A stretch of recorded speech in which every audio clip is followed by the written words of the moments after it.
unprecedented and dangerous move in Georgia. Stacey Abrams came out earlier today, and while she claimed she probably doesn't have a path for victory in this race, she's still falling short of making a concession to Brian Kemp. Further, she says she'll file a federal lawsuit to challenge, quote, gross mismanagement of the Georgia electoral process.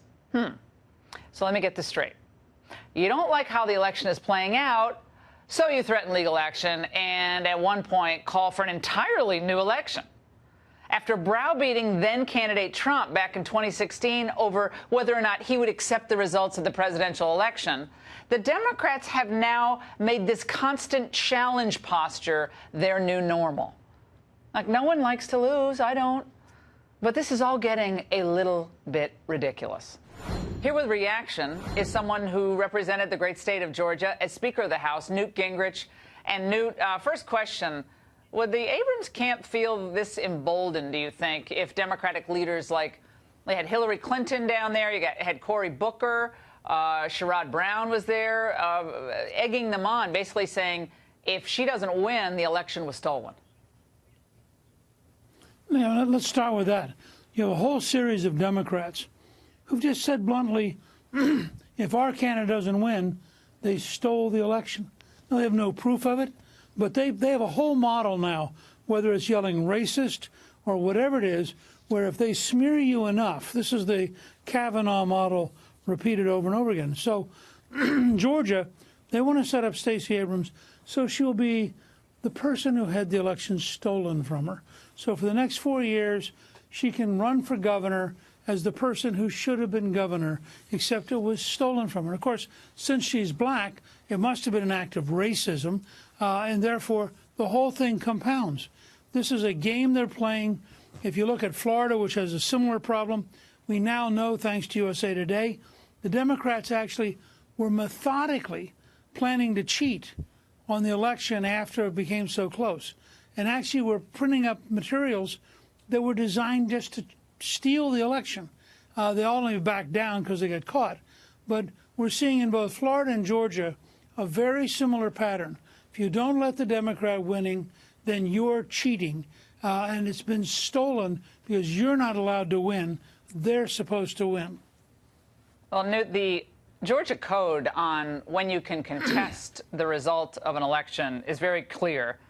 Section 21-2522.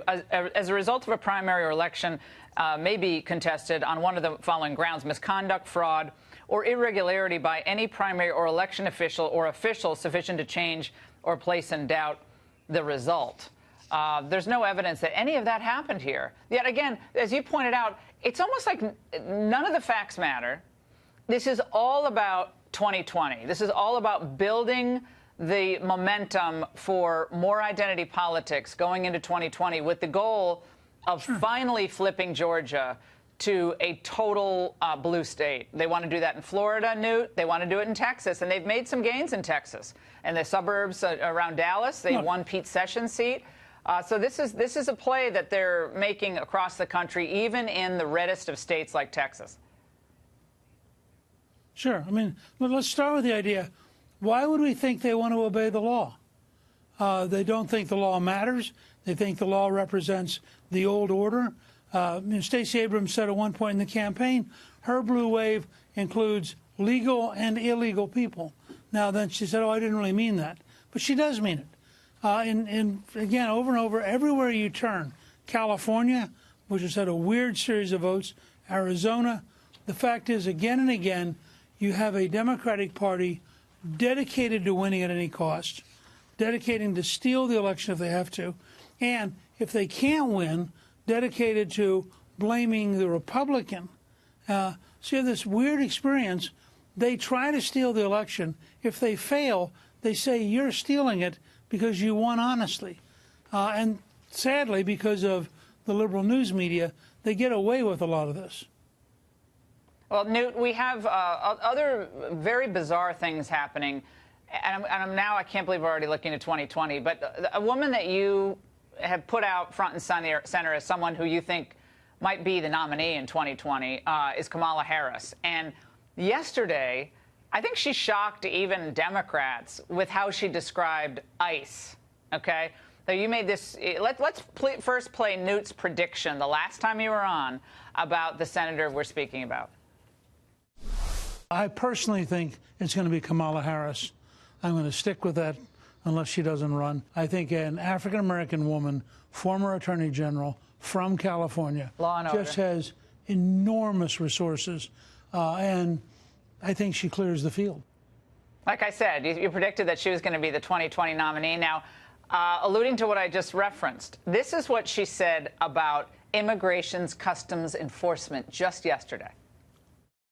Are you aware of the perception of many about how the power and the discretion at ICE is being used to enforce the laws? And do you see any parallels? I do not see any parallels between I'm talking about perception. Officers and agents. I'm talking about perception.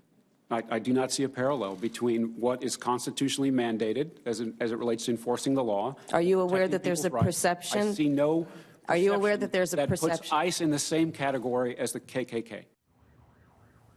Yeah, the KKK, Newt. That's where we are now with a duly appointed agency under the umbrella of Homeland Security. That's what it is. It's all about race. But in a Democratic primary, would you rather be the person who is condemning law enforcement or the person who's defending law enforcement?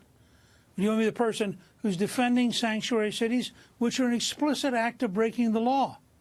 Or do you want to be the person who says, maybe we shouldn't break the law and should turn in illegal criminals?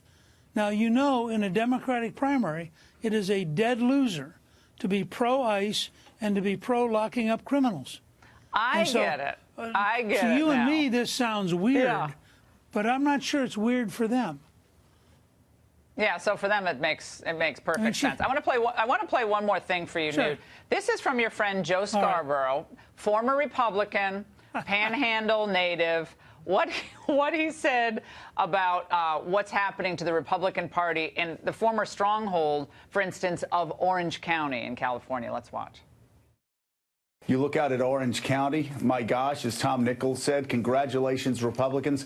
You just lost Reagan County. It looks like it's going to be a complete wipeout. I remember when Loretta Sanchez beat B1 Bob Dornan in Orange County back in the 1990s. It was a stunner, an absolute shock. Now, Mika, it is a sea of blue, a huge, huge crushing defeat for Trump republicanism. Is that what was defeated in California, Trump republicanism, Newt? It's a very facile analysis by the towering intellects over at MSNBC.